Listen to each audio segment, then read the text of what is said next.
যেই ব্যক্তি হেফজ করবে, উলবিসা ওয়ালিদাহু তাজান ইয়াউমুল কিয়ামাহ যাওউহু আহসানু মিন যাওইশ শামস।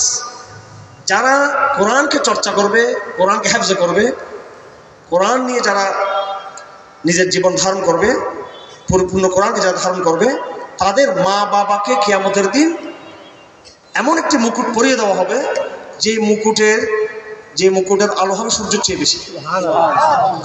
এটা হচ্ছে কার? হাফেজের মা বাবা, হাফেজ এবং আলেম। যিনি কোরআনকে ধারণ করবে, কোরআনকে পড়বে, বুঝবে কোরআনকে, তার মা বাবার ফজিলত। হাদিস শরীফে বলে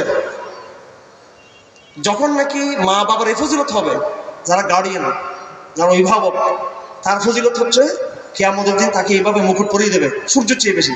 হাদিসে বলা হচ্ছে তাহলে যে ব্যক্তি নিজে কোরআন হেফজ করলো, কোরআনের আলেম হলো, কোরআনের দায়ী হলো, তার ফজিলত কেমন হবে তোমরা আবার কল্পনা করো।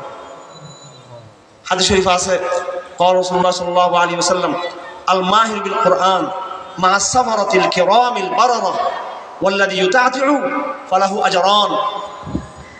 আপনাদের উদ্দেশ্যে বলতেছি, এটা রাসূলুল্লাহ সাল্লাল্লাহু আলাইহি ওয়াসাল্লাম ইরশাদ ফরমান, মানুষ দুই প্রকার।